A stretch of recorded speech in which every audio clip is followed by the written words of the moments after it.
Commander Central, episode 156, where we're going to be doing a Decks You Play for patron supporter Matt Anderson and his Taigam Sidisi's Hand EDH deck. I'm Max. And I forgot who I was. And that would be Chris. Not Dana, just Chris. I wish I could talk like Dana, just to see if I could do it. We could just start, have Ken quip all, keywords that we typically would say, like they do for, YouTube cuts and stuff, and then just make a robot, so we type, and then it'll say Dana things into the recording. That would be awesome. Right? I found this YouTube channel where someone does that with SpongeBob, but they make it for popular songs. So, here's SpongeBob singing some Panic at the Disco song, and they find every time SpongeBob says one of those words in every episode and cut it all together. It's pretty cool. So I guess that's what our next project is. Interesting. Dana has become obsolete. He's been replaced by the droids. The robot. I will bow down to our robot overlords. Skynet is coming online. For those of you who are much, much young, Skynet was a program that created machines that turned into Terminators that destroyed the civilizations in the 80s, and then dude comes back in time, and Arnold Schwarzenegger was there, and all that fun stuff. And that would be Movies by Chris, everybody. Tune in next week for the next one. This is why I don't get invited on things. We're like, let's talk about a movie, because I'd be like, sure, here's this, and this. What else are we talking about? Someone died. Done. So, Chris, what's going on? We just got done recording the earlier episode from this week. We did, indeed. Got any big plans for the weekend? I'm actually thinking about going upstairs and punching your roommate, because he's making a lot of noise. The mics aren't picking it up. It's fine. Oh, it's all good in the hood. No, I don't. I got to think. I know there's a Pokemon Go event tomorrow that I might go out and do with Connor. And then my wife has a baby shower on Sunday, so I don't think we're really doing too much. Nice. Watch the Packers. Yeah, go Packers. Go Packers. I know that she's not listening, but my friend in Washington who is a 49ers fan, boo! Boo. This is sports ball, right? Yes. Okay, good. I'm good. All on the foosball. On the foosball, yep. Because the devil! Very, very good. So, should we just jump into this deck? Okay, so let's go over Taigam quick. For everyone who doesn't know, Taigam Sidisi's Hand is 3 colorless and Dimir for a 3/4 human wizard that has the ability of skip your draw step. But then at the beginning of your upkeep, look at the top 3 cards of your library, put one of them in your hand, and the rest into your graveyard. Now for 1 black, you tap Taigam, exile X cards from your graveyard. Target creature gets -X until end of turn. Very interesting. A lot of wizard synergy here. A lot of ways to go down here. So let's go over to the questions we typically ask our supporters when we do these decks you play, and find out what Matt's trying to get out of this deck. Yes. So for his meta, he plays in a smaller meta, about 5 players, and the decks are all in about that 8 to 9 power level range. Combos are used, but they are typically multi-piece combos that lean more towards the jank side than the auto-win side. I'm sure they lean to an auto-win, but they aren't just a Isochron, Scepter, and X to do something. Oh, why would you say that? It's not like I'm going to suggest something like that. I can see the future. Tutors are minimal. He personally doesn't use them. And then Blood Moon and Back to Basics are just not a thing in his meta. Shame on the people that you play against. They should be playing those things. Oh, maybe. Although, as I said last week, Blood Moon might have bit me in the butt, so... And I'm pretty sure I watched you discard a Back to Basics while we played a game this week, too, because you're like, well, this isn't going to do me anything. Yeah, because I was like, oh, discard a card, and I went to discard it, and my buddy Nate's like, why are you discarding that one? I'm like, look around the board. All they have is basics. So the goal of the deck is to find as many fun ways to mess with his upkeep step, because that's where Taigam's ability really shines. Anything that has an upkeep trigger will pique his interest. He typically wins games through standard graveyard shenanigans, and once in a while with the backup plan of milling himself with a Lab Maniac or the new Jace from War of the Spark, with a Dimir Doppelganger as backup, so as a plan B or C. Yep. Null Perfusion and Mind Unbound, if they're left unattended to, comb through his deck pretty fast. So let's talk about some weaknesses or areas that we should focus on. So overall deck focused, he wants to know if it's too spread out. I know looking at the deck, it is. Has some things going on in it. So we'll discuss that here in a minute. And then whatever options that he may have missed for enchantment removal, as his meta is very enchantment heavy. Ooh, enchantment removal in Dimir. That's going to be tricky, but let's see what we can find. Yeah, Icycron Scepter. As we always ask, like budget restrictions, so we don't go like ham on stuff, because we could really dig deep and start slapping, $80, $90 cards in here. There go my notes. So what we're told is that no budget beyond the ABR duels. Okay. And then the final thing is Paradox Haze is like a pet card of his. He finds different ways to copy it and abuse it for maximum upkeep silliness. Indeed. Okay, so Chris, you explained what Taigam is and does, so let's just quickly take a little overall look at this deck. It has an average CMC of 4.16. It is very high. That's very high, a lot higher than I like most of my decks to be in. Unless it's like a deck I play with beginners or something. Precons probably are in that range of the 4 CMC it could range. Be, yes. When looking at the graph on Architect, a lot of the drops are a lot of 3 drops and a lot of 6 drops. Very interesting how that's spread out like that. Yeah. The 2 drop slot is pretty high too, but that's mainly mana rocks when you look through the list. Yeah, because mana rocks are awesome. Especially in Dimir. Yeah, because you need every ramp you can get. Well, so like normal, should we start with the land base? Sure, let's start with some lands. We got 37 lands. I'm not going to hit every single one of them. We'll just go over a couple key ones. We have a Bajuka Bog, Cabal Coffers, Command Beacon. Very interesting. Love that card. You got your regular Command Tower, Drownyard Temple. Very interesting one, too. We also have High Market, Iwar Isle Refuge, which for those of you who don't know, that is one of the tap lands that comes in. You gain a life. Creates a double color that you need. We got a Nephalia Drownyard, which helps you mill things. You have a couple fetches. And of course, our wonderful and most favorite card in the world, Scavenger Grounds, is in this deck. I love it, even if this is maybe a graveyard-centric deck. Yep. And you have pretty much your basic duels in here, along with an Urborg. Yeah, and it looks like there are 11 basics in this deck. 5 islands and 6 swamps. I'm very proud. I am too. That's way more than 6 overall, like someone else runs on this show. Yeah, that hoodlum. We can say that because he's not here again. We can say that. Because if you're in Magic Fest Chicago this weekend. If you were in Magic Fest. Yeah. Ooh, time travel. Ooh, great Scott. We're not in the Dungeon of Doom anymore. So 37 lands overall. I really like this land base. I mean, it's a very solid. I can't really see too much that I would change. What about you, Max? Do you see anything? Depending on what his meta's like, it's small, it's powerful decks, it seems like. I'm surprised there really isn't like a strip mine or a ghost quarter or a field of ruin in this deck, just to deal with maybe a problem land, maybe one of those Ixalan flip lands is floating around his meta. Because, a flipped Growing Rights can get out of hand, or even like a flipped Search for Azcanta. True. But no, I totally agree. I really like Drownyard Temple in this deck, being able to, if it ends up in your graveyard from Taigam's ability, pay that 3 mana and bring it in tapped, and you just have another mana land for next turn. Super easy choice just to pitch it to. Yeah. Okay, well, let's move over to the artifacts section. Artifacts. There are 10 of them here.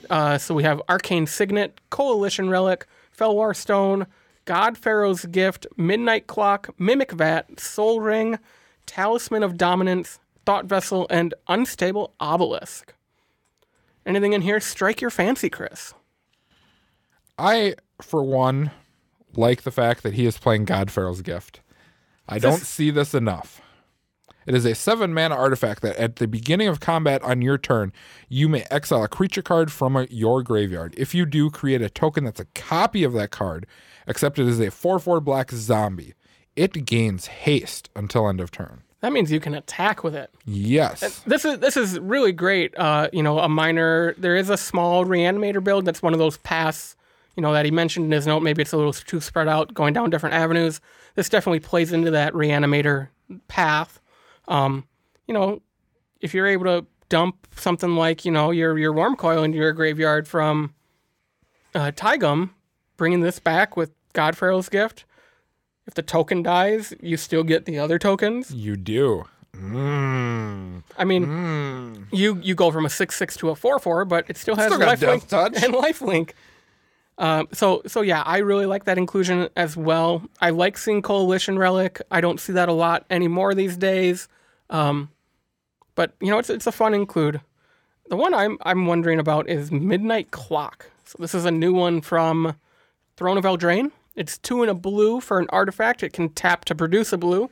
You can pay 2 and a blue to put an hour counter on it.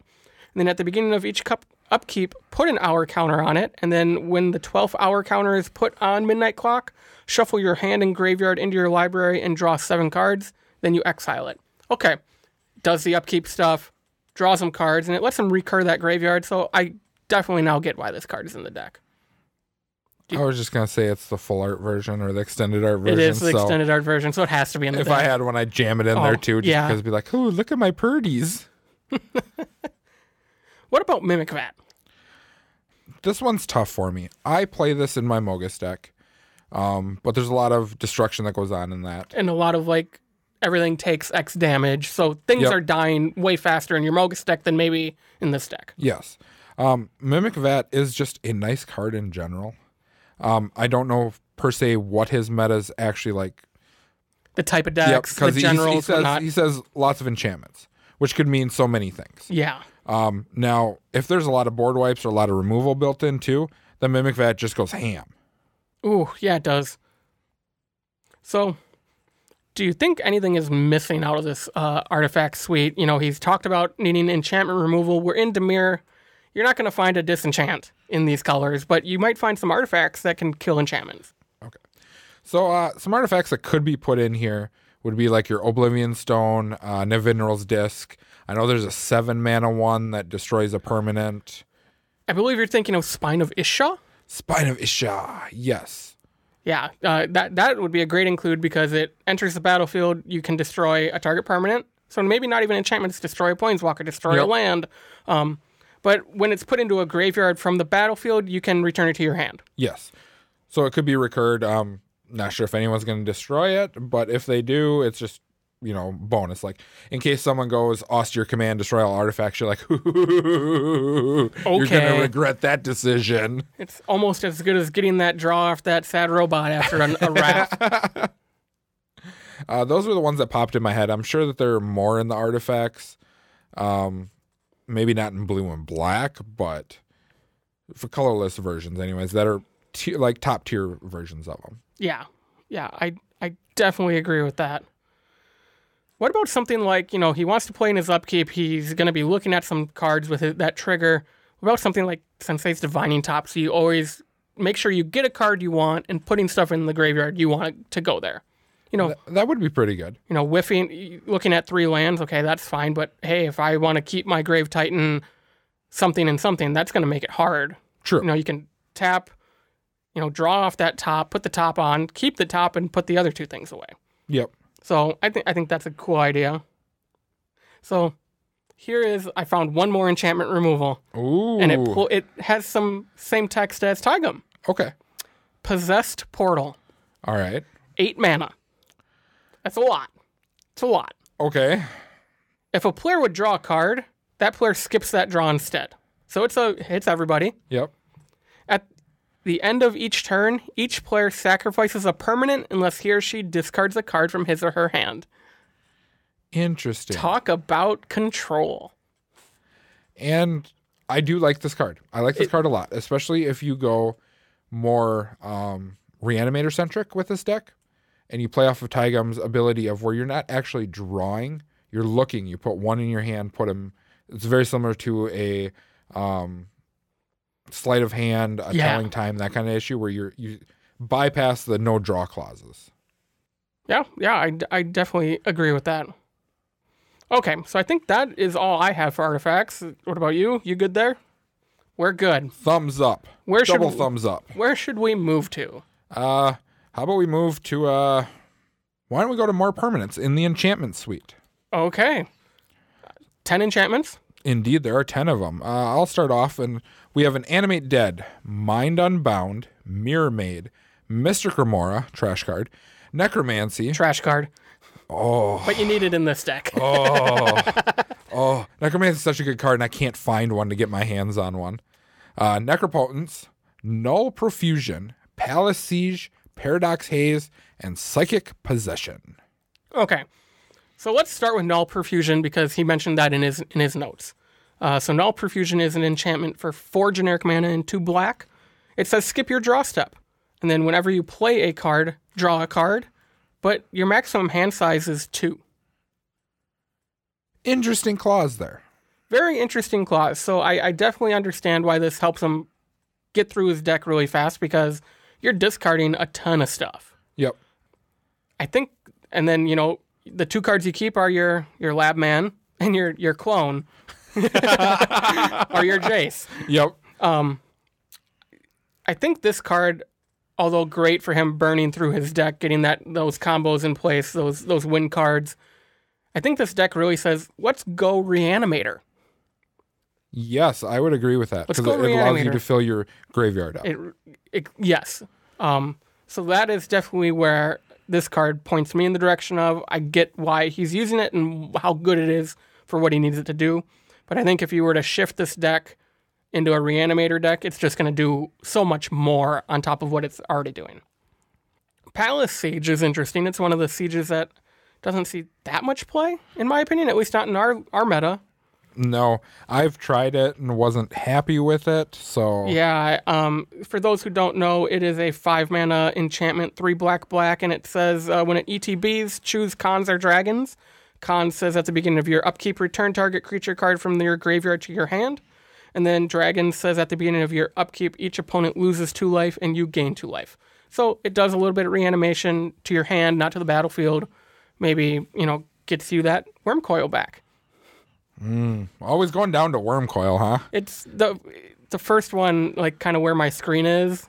Oh, like it's the I'd be like, I want the Shieldred or something else like that. Oh, that's in here too. So yeah, I mean, I've tried this. It's hit or miss. I think you need to really build around it, if that makes sense. Anything else in here you want to talk about? We see one of Dana's pet cards with Psychic Possession in here.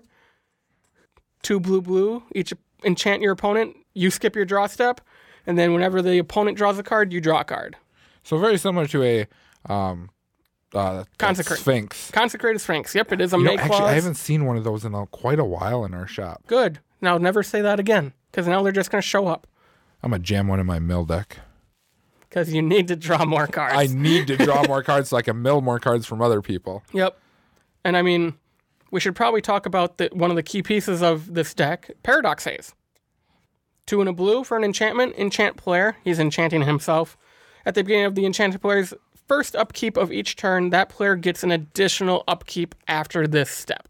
Yep, so you get your double Taigam triggers. So you actually, what this card's doing for you in this deck is that it's allowing you to actually draw 2 cards. Draw 2, fill your graveyard up by 4. Yep, which I like. I'd like this even better if it was a straight Reanimator package deck. I 100% agree with that.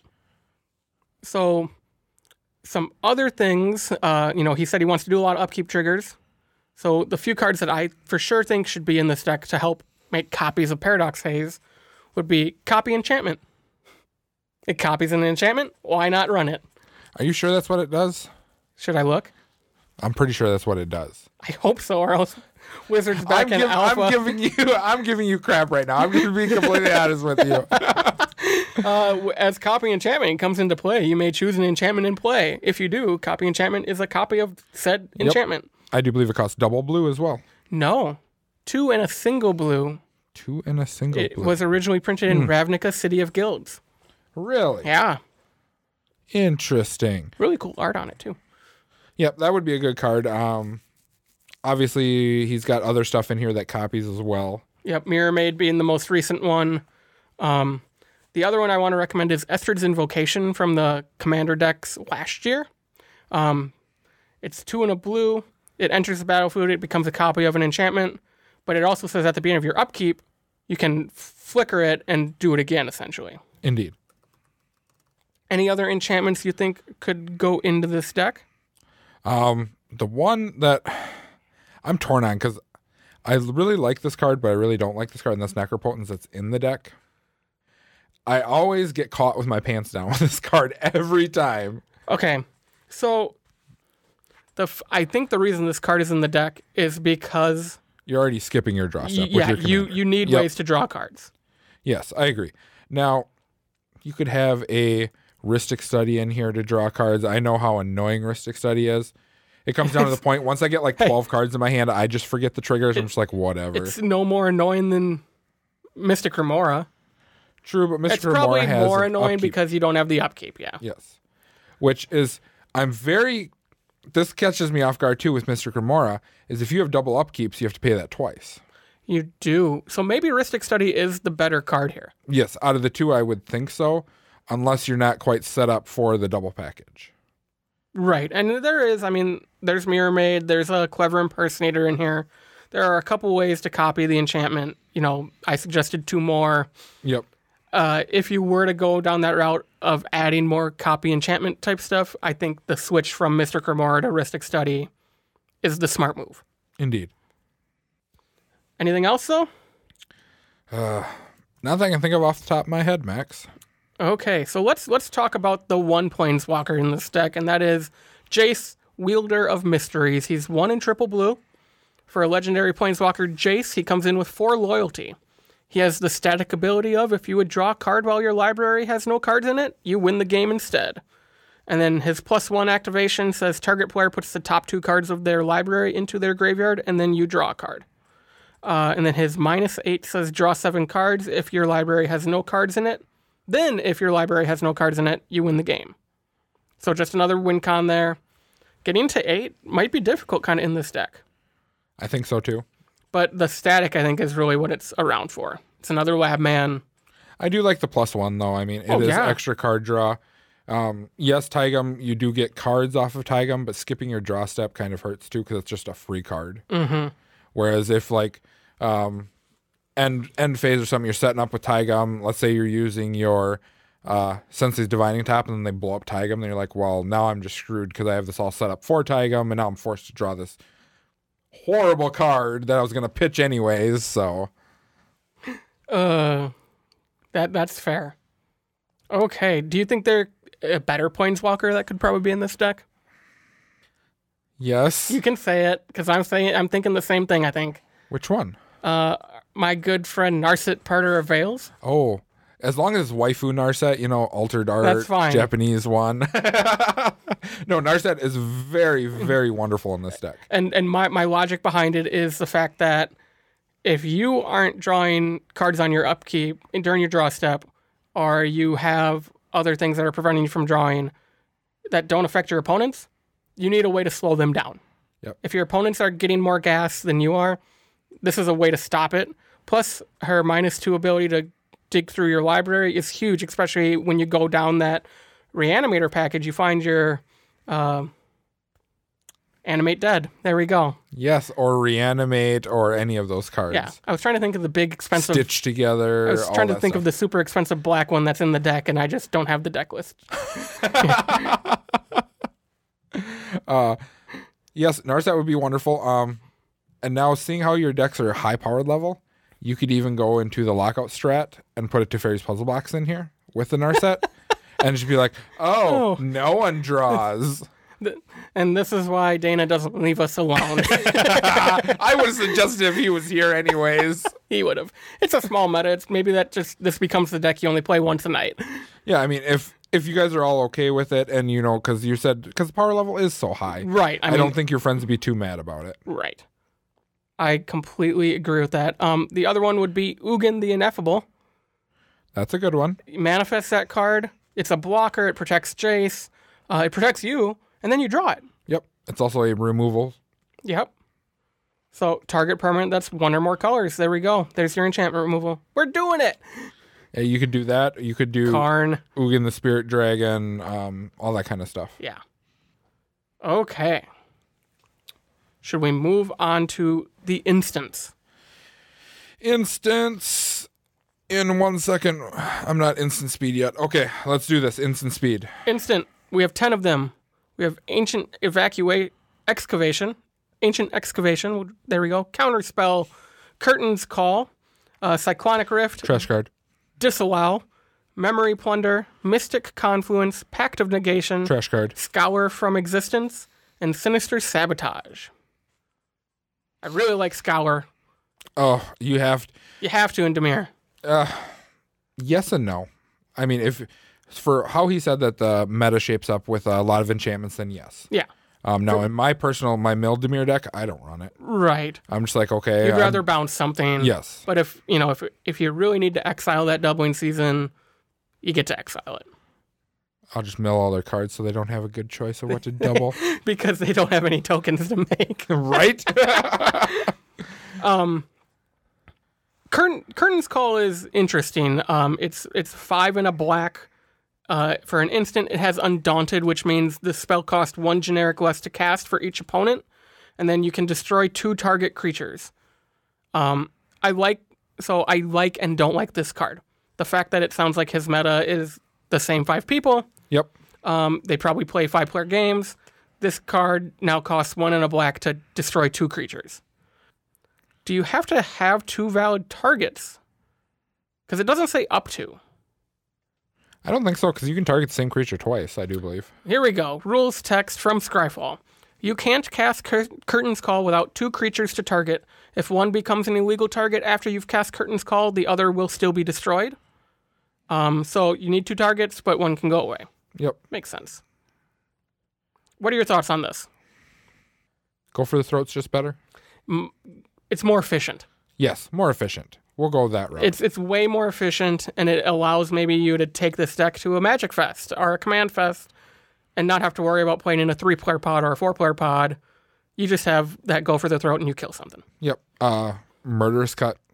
That kind of stuff. Yeah, Delve. If we're loading our graveyard up, Delve is great.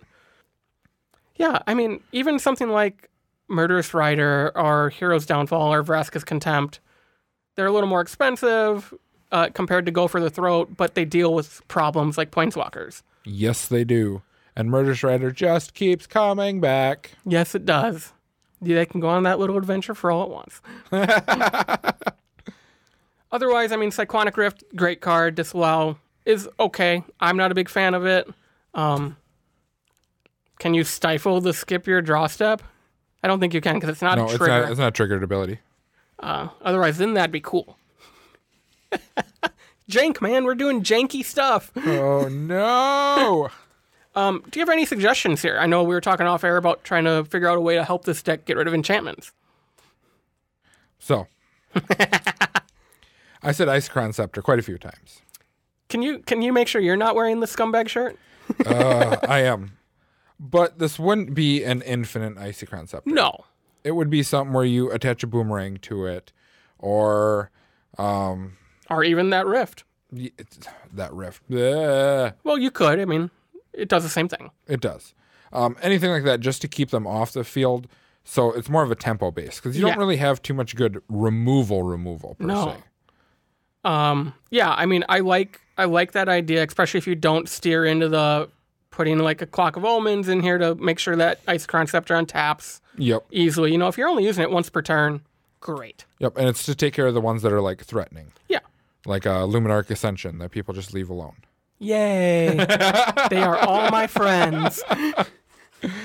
Oh, so when you cast Pier's Women that game, did you say all friends or were you like all foes? You're all foes because I needed a haste enabler. Oh, no. Memory Plunder is interesting. Yeah, I was just reading that card. It's 4 hybrid Dimir mana symbols, so you can pay 4 blue, 4 black, or a combination of all of them. I was hoping you were going to do like every combination possible. I was going to be like, nice. This show would take forever because I guarantee you I'll mess it up 4 times. It's instant. You may cast target instant or sorcery card from an opponent's graveyard without paying its mana cost. Yes, and I wonder if this might be another way of doing something to get rid of enchantments. Find someone's austere command. Find someone's citywide bust. Nope, that kills creatures. I play this game. Don't worry. I know cards. Return to Dust. Yeah, there we go. The other Return to Dust. Crush Contraband. I was close. Same set. They're both white. Amateurs. Yes. That's seriously why I think it would be in here. Other than that, I'm not sure. Unless there's like some key cards that because since it's such a small meta that he knows that people are playing, so it's like, ooh, I can get that Insurrection after you play it, and then take everyone's stuff back. And right. I mean, if you survived an Insurrection, though, kudos. This is instant speed.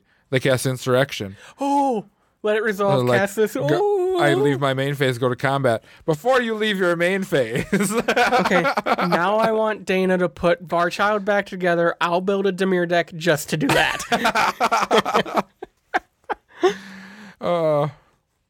Yeah, I agree. My kind of thought was, I looked at this deck. I'm really trying to focus on the upkeep shenanigans. And you know how you get more upkeeps? You take more turns. You do. So next to the Fate would be fun, but then you run into the problem of you don't mill yourself. No, you do without not. keeping it in your hand. Yep, unless you have to draw X amount of extra cards. I wonder why you know that. I do know that. Stupid enchantment. I mean, you could run any extra turn spells, not just next to the Fate. You could run some of the sorcery speed ones, or even that new wizard that came out in the deck this was in. Yep. Honestly, if you ever do run one, I still think Nexus is the best one because it prevents any type of weird shenanigan where that forces you to lose a game because you have no cards in your deck. Right. I mean, it's very rare when you run into that situation. I mean, you had it happen this week at the shop, but yeah, that's still to my rare. Own deck. It shouldn't. 90% of the time, it's not going to happen. Yes.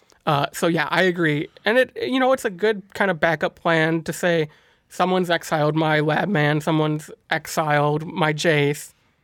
I have no win the game clauses via that route, so I should keep keep redoing my Nexus of Fate until I can refill my library with something. Okay, anything else in Instance? Capsize? Capsize is another good one. 3 mana with a buyback of 3. Yep. Return target permanent till it's on its hand. Yep. So 6 mana to bounce something. Yep. Or worst case scenario, it's just 3 mana. Yep, 3 mana. And you don't buy it back. Exactly. I like that one as well. There's not really a way to make infinite mana in this deck. You can make a lot of it with Cabal Coffers, but you can't make infinite. And you still need the double blue to continue to cast it. And, so I don't think it's super abusive like it would be in some other decks that I have played or piloted in the past. Like a Mythics deck. Or that Sultai gal lets you draw like 7 cards and you can go infinite with her. Damn somehow. Yeah. Yeah. Well, anything else? Not that I can think of. Okay, well, so we did instance, so let's talk sorceries. Oh, the worst instance. the worser instance. So we got 10 sorceries. We have Black Sun Zenith, Buried Alive, Damnation, Living Death, Nightmare Unmaking. Okay, man, I had to make sure I read that one right. Notion Rain, Profane Command, Ransack the Lab, Rise of the Dark Realms, and there's one more because Archidec's being really nice to me right now. I got it. Connive and Concoct. Yes. It's very hard for me to read sideways. Okay, hold up. Okay, so Connive, it's a split card from Guilds of Ravnica. Connive is 2 hybrid Dimir. For sorcery, gain control of target creature with power 2 or less. Then Concoct is 3 generic, a blue and a black for Surveil 3, then return a creature card from your graveyard to the battlefield. My guess is he's casting the Concoct half. Most of the time. Putting stuff in your yard to reanimate, bringing something else back right to the battlefield. Unless his meta has really small, powerful creatures in it, I don't know why you would want to take something with power 2 or less in EDH. Unless it has an activated ability in your colors that you can activate. True. Like, he can't use a Reese the Redeemed because he can't make green or white. That is true. You cannot. So that would be my thinking. Like, if there was like a Chromatic Lantern in here, sure, steal that Reese. And let the shenanigans ensue. Yes. So what in here do you like, Chris? I love the Living Death, Damnation, Buried Alive, all those fun cards. Notion Rain's a bad card. You shouldn't be playing that. Don't ever listen to what Dana has to say about that card. You agree with Dana about that card. What? Since when? Like last week. Shh, don't tell anybody. Well, they've all heard it already. Okay. No, Notion Rain is a beautiful card. It is it's a beautiful card. Wonderful card. Especially in a deck where you want to put stuff in the yard. Yes. Profane Command's not bad. They're all really, really decent. The one I really do not like is Black Sun Zenith. I was going to say, I'm not a big fan of Black Sun Zenith, mainly because I don't think you're doing -1/-1 counter stuff in this deck. Except now, I understand with Taigam, you could do a mass -1/-1 counters and then just start picking stuff off. But it's not even counters. It's the creature gets -X/-X. It's not counters. It's just... Yeah, but it's still got minus counters on it, so it turn them all into 1/1s, and then you can just be like, now I'll pick that one off for one card. And my next turn I'll pick off that one. Oh, so you're saying do Black Sun Zenith first, put a bunch of counters on something, then find the lowest power toughness one and use Taigam on that. Okay. That sounds like a lot of work. It is a whole lot of work. Would you prefer... I would prefer seeing something like Toxic Deluge in this slot. Okay, Toxic Deluge. I mean, 3 mana to do essentially Taigam to everything. Yes. And a bunch of life. That's fine. We live on the edge here at Commander Central. You guys do. It's like Dana's with us in spirit. I know. Nightmare Unmaking is interesting. This is a sorcery from a very recent Commander set. Last year's? Yes. So yeah, Commander 18. It's 3 black for sorcery. And you can choose one. Each creature with power greater than the number of cards in your... Exile each creature with power greater than the number of cards in your hand, or exile each creature with power less than the number of cards in your hand. Which is actually really good. I mean, I find this a very, very good card. It's really good. I think in general, it's decent. Yep, so the only creatures that are going to survive are the creatures that have the same amount of power as the cards in your hand. Yeah. Which you might be able to cheat out a little bit, because you can be like, okay, so I look at this, and there's a bunch of 3 power guys and a bunch of 5 power guys, and I have whatever, like four cards in hand or something. You can just like bounce it either way that you need to. Yeah, I definitely agree. And it's exile, which is great. Yep. In this deck, especially with a bunch of the cards that say you have a max hand size of 2, or you don't have a hand, or whatever, this is awesome. Profane Command, it X black, choose two of the 4 options. Target player loses X life. Return target creature card with CMC X or less from the graveyard to the battlefield, your graveyard. Target creature gets -X, and then up to X target creatures gain fear until end of turn. It's always drain and fear. Yes. Those are always the modes on this usually. Yeah, I mean, I like the sorceries. I think... Like I said earlier, you could put a couple more. If you wanted to go the extra turns route, you could do that way. We're trying to avoid tutors, which is cool. I'm all for people who don't want to play tutors, so we typically do suggest a tutor or 2 when we talk about do these decks you play. But, he doesn't run them, so we're going to avoid those. We have Living Death. Do you think Living End would just be okay in this deck as a backup? I know it comes in with suspend counters on it. Well, if you want to run a wonderful enchantment called As Foretold, you could cheat that out. You very well could cheat that out right away. I like that a lot. And extra upkeeps, you start putting counters on it, and then you can start cheating out other... Ooh. Yeah. So, I'm not trying to make this deck any worse. Go right ahead. Ugh. So, another card I was looking at, and I'm hard on this, being this more of a reanimator package than anything else. I really like, since you have a card called Ransack the Lab, which is a sorcery from Modern Horizons for 1 colorless and a black. Look at the top 3 cards of your library, put one of them into your hand and the rest into your graveyard. I would like to see Taigam Scheming. It is 1 colorless and a blue. Look at the top 5 cards of your library, put any number of them into your graveyard and the rest back on top of your library in any order. They're both sorceries. Taigam Scheming goes on flavor with your general, but it also gives you the reanimator shenanigans that you want to be doing. Yep. I have something similar.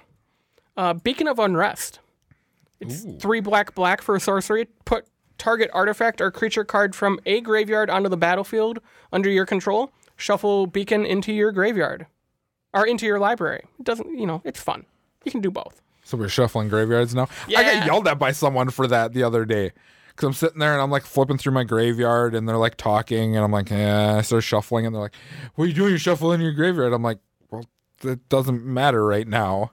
Oh, were you playing EDH? Yes. There is someone in the shop that is running a card that has to do with your graveyard order. Psh, half the time my graveyard order is not in order anyways. You give me crap for keeping an unkept graveyard.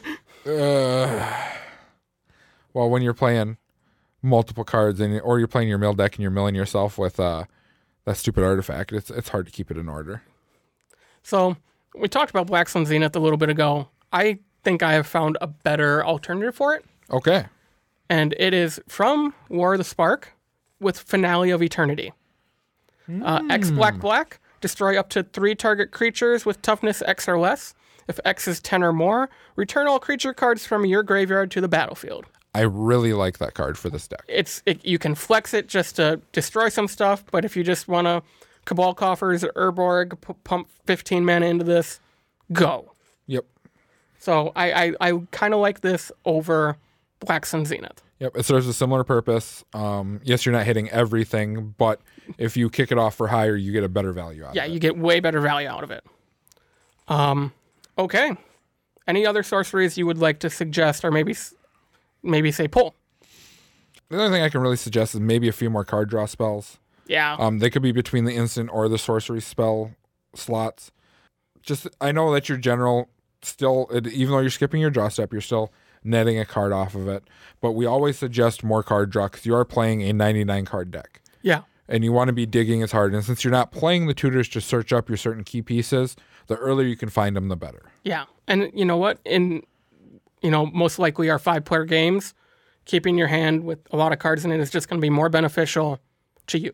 Yes. And to everybody playing the game, because then you aren't the one sitting there with nothing to do or, whatnot. So I agree. The sorcery speed draw that we always recommend, Knight's Whisper, Read the Bones, stuff like that. You're also in blue, so you get all the wonderful blue ones. Oh, like what? Like, let's see. Fact or Fiction? That's instant speed, man. What are you talking about? But it also fills the graveyard. So yeah, you're talking about the black stuff, but you also have blue cards. Seeing how you are in blue, there is an utmost amount of blue card draw spells that you could be playing. So something like Compulsive Research would be great in this deck. 3 mana sorcery, target player draws 3, then discards 2 unless they discard a land. Yes. So if you're the one casting it, you're probably not discarding a land. No. You're going to discard some stuff to fuel your yard to reanimate. Unless you discard that Drown Yard Temple or whatever to bring back. Whispering Madness would be fun in this deck. Each player discards his or her hand and then draws equal to the number of cards most discarded. Interesting. It has Cipher. Oh, boy. So you cipher that onto a creature. If it connects, deals combat damage, you cast that spell. That's always a fun one. That is a very good one. It would help with your Jason Labman thing because you're just like, oh, discard, draw more, discard, draw more. Exactly. So that leaves us with creatures. Yes, there are 21 creatures. Boy, howdy, that's quite a bit. Not enough. Not enough. We're going reanimator package here. You need like 40 creatures. No, that's way too many. Don't put 40 creatures in the deck. I mean, maybe like 25. Yeah. Maybe up this to like 25, 27. Yeah. So we have Agent of Treachery, Baleful Strix, Clever Impersonator, Demir Doppelganger, Doom Whisperer, Dragonlord Slumgar, Dream Eater, Geth Lord of the Vault, Gonti Lord of Luxury, Grave Titan, Laboratory Maniac, Massacre Worm, Phyrexian Delver, Shieldred the Whispering One, we have a sad robot. Oh, so sad. A Sphinx of the Athun, Stunt Double, the Scarab God, Thieving Amalgam, Rexiel the Risen Deep, and Wormcoil. Wormcoil. I mean, this is a great creature package. Yes, all these creatures are super powerful. I mean, they steal stuff, they copy stuff, they reanimate stuff. Yes, this creature base is, I really like it. It's phenomenal. The thing that I don't like about it is how high the CMC is, minus the fact that you're not running a whole lot of reanimate spells. Yes, you have the mass reanimate spells, but you don't have a lot of the targeted ones, which could help you, like go, okay, Taigam, I look at the top X cards, discard 2 of them, draw 1. So it's like, okay, I'll discard both these creatures, draw that reanimate the creature I just discarded, go ham that way. Yeah. Yeah, I 100% agree with that thought. Agent of Treachery, right off the bat, that's from core set 2020. 7 mana for a 2/3 that when it enters the battlefield, you gain control of target permanent. I do like it's anything. And then at the beginning of your end step, if you control 3 or more permanents you don't own, you draw 3 cards. I don't see a lot, just quickly looking through this, I don't see a lot of other steal stuff. Unless you use your reanimator spells to reanimate an opponent's stuff. Yes. So maybe this is one of those like magical Christmas land things where it gets dumped into the yard, you cast Rise of the Dark Realms, you reanimate everything, and then boom, you just start drawing cards at your end step. Yep. I think there's probably better options in this card for whether you want to go reanimator or the draw a bunch of cards shenanigans. The first one to come to mind would be Spark Double. 4 mana creature from War of the Spark. It says you have it enter the battlefield as a copy. 2 Taigams. Exactly. You may have it enter as a copy of a creature or planeswalker you control, except it enters with an additional +1/+1 counter on it if it's a creature, or an additional loyalty counter on it if it's a planeswalker, and it is not legendary if it was. Yep. So you can copy your Jace, you can copy your Labman, you can copy your Taigam, like you just said, and double the triggers. That would be the first one I would add just because it's another way to copy stuff. Dimir Doppelganger, it's just a backup, creating some clones. Exile, if, your lab man got milled and you can't get it back, you can exile it to make a copy to turn Doppelganger into it. You win the game if you draw out your deck. How do you feel about Geth? I need one in my mill deck. Right? I like Geth, but it's kind of pulling away from your strategy unless you're doing your own to set up for your mill yourself, which I could see that. I mean, so Geth, Lord of the Vault, 4 black for a 5/5 legendary creature zombie. It has Intimidate, so you can swing away with it. Oh, it is only an opponent's graveyard. Yeah, so it kind of pulls away from that. It does. So it has an activated ability for X and a black. Put target artifact or creature card with a converted mana cost X from an opponent's graveyard onto the battlefield under your control and tapped. Then that player puts X cards from their library into their graveyard. So you take their best thing and mill them that much. Yep. So I can see it. Again, it's probably very meta focused. I'm sure there's decks in his meta that this is a powerhouse for. Very well could be. You just dumped your own Wormcoil. See, someone else's Wormcoil. Still theirs. I don't know why I'm on a Wormcoil kick tonight, everybody. But happy Thursday and everything like that. You have Gonti in here, just a way to steal stuff, use other people's decks. It's a fun card. Anything else sticking out to you here that looks odd or could be swapped out for something more reanimator focused or upkeep focused? We've discussed this a lot, and Solemn Simulacrum has been getting cut in a lot of our decks. Mm-hmm. For this deck, I'm not really sure. If you're not playing hard reanimator, I don't know if I would play it. You don't really need the ramp hard for it. You're playing plenty of mana rocks. You're playing 37 lands. Now, yes, you're playing a lot of cards that are high CMC cost, so I understand that route of it. Yeah. But otherwise, I don't think it's very impactful into your game plan. card I'm loving in this is the Scarab God. Let's just like It's four backup. fours for you, 4/4s for me. For sure. It's a backup to Godfarrow's Gift. It's another way to eat your opponent's graveyard so Yep. they don't build up. And it goes back to your hand as long as you remember that trigger. I would hope that you remember that trigger. Don't look at me. I think this deck could really benefit from maybe like Lazav 2.0.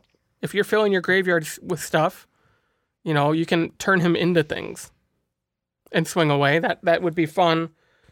I'm surprised not to see the black Primordial in here. Spectral Primordial. It has Intimidate. It's 5 black for a 5/4 with Intimidate. When it enters the battlefield, for each opponent, you may put up to 1 target creature card from that player's graveyard onto the battlefield under your control. It's a beater, it has Intimidate, and you steal some stuff. Yep. Yes, it doesn't hit you, but taking your opponent's stuff is fun. Okay, so I think the only other creature that might be worthwhile to try in this deck would be maybe something like Sire of Stagnation. Very good card. 6 mana, 4 blue-black for a 5/7 Eldrazi. Why am I the one recommending the Eldrazi and not you? Okay, but still. It has Devoid. And it says whenever a land enters the battlefield under an opponent's control, that player exiles the top 2 cards of his or her library, and then you draw cards. Draw 2 cards. Yep. So another way to keep your hand full and punish your opponents a little for playing the game. Yes. Nothing terrible, nothing super terrible. You can deal with it, but it does slow them down a bit, I bet. Yeah, I mean, you could play, the Blue Praetor too. Don't play the Blue Praetor. You won't make friends that way. No, you will not. That would be, or like Neza Hall would be a good card just I because really like Neza Hall. it protects itself. It deals with your hand size issues, depending on when it comes in and all the stupid layers. Yep. But I think that'd be a good finisher in this deck if you need a combat-centric finish, in case your combos don't work. Well, any final thoughts on this deck, Chris, before we sign out for the night? It's a very intriguing deck. I really like it. As I was saying to you off air, the cards are very spread out. And now I know it's something that he said, it might be a little scattered, spread out. But I like it because each card seems to serve a purpose. And it's going to catch your opponents off guard when you do this or you do this or you do this, which is awesome in a Reanimator deck. Because you're just like, well, this card, I don't need it. So I'm just going to exile it to Taigam to kill something off. Right. But then like this card, I can reanimate this card. I can lock this guy out of the game or, punish him for doing something, some fancy shenanigans. Yeah, I definitely agree. I think the idea would be get this deck a little more focused. Yes. I think you can still do your upkeep stuff at the same time of leaning into the more Reanimator strategy. I think it could be a nice, maybe 80-20 split. Yep. Because there aren't a lot of cards in this deck that really trigger that double upkeep except for Paradox Haze and copying that. So, put those cards in and then really turn into the Reanimator package, and I think this deck will get a lot more unified and cohesive the more you play it. Agreed. Well, Matt, thank you so much for supporting us on Patreon and listening to the show and sending us this deck. Thank you to all the other patron supporters we have and just all the listeners out there who listen to us twice a week, every week. We appreciate every single one of you. So, until next time, our podcast theme song is Retro Future Dirty by Kevin MacLeod, licensed via Creative Commons. Our show is edited by Ken Peddle. You can find him on Twitter at LOAD3R. If you want to talk to any of us, we're on Twitter. You can find Chris at YSquishy1, find Dana at Dana Roach, and you can find me at CMDR_Central_Max. We'll be back next week for a normal show and hopefully with a third co-host. That would be nice. If not, we need to probably start thinking about what we're going to do next week. Right? He's off at Command Fest and we're here being normal people. That's okay. But again, thank you so much, and we'll see you next week.